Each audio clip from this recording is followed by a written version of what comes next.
There is no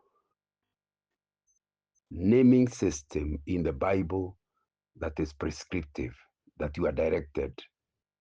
So we can't tell one naming system is better than another. For example, when John the Baptist is born and the father writes, because he can't speak, write on a paper the name John, the relatives ask, but that name is not in our among our relatives because their culture was to name their relatives.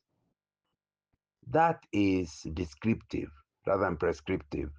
They're just telling what that tribe does. It doesn't say that you also copy the same. That's the first thing you need to understand. There is no particular way of naming that's a biblical way of naming. Number two, the name itself does not influence what you become. There's a woman who called uh, who called her child Jabez, which means pain. Can you imagine? I don't know whether she had a lot of pain in childbirth, but she decided to express herself by giving her child a very bad name, Pain. Can you imagine running everywhere being called Pain, Pain, Pain? That's what she called her child.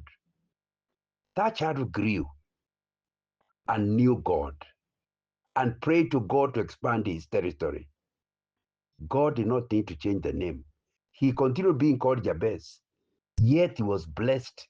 His territory expanded, clearly showing you that you cannot, God is not inhibited in blessing you by the name you are called.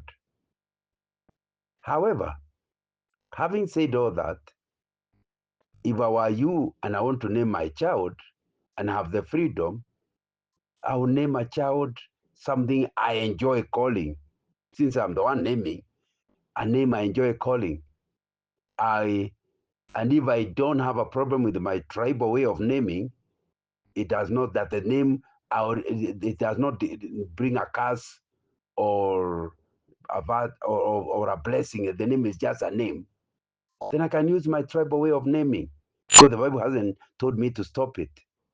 However, if my naming system is implying that you end up with the spirit of a dead person entering in the person, in other words, by naming the child the dead person's name, I'm actually I'm actually trying to get his spirit into my child.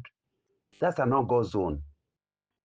So the pure rule is name your child a name you'd enjoy yourself because he's not there to name himself, but also a name when he becomes an adult you'll find acceptable. And that's important. You can also name your child a prayer, like you can call him love to mean that you want him to be a loving child. But please understand the name itself will not win you. How many good names are there in bars? Drunkards running over, and they are calling each other Joseph, which is a very good name. They are calling each other Jacob, a very good name. The name cannot stop you being evil, just like the name cannot make you do good.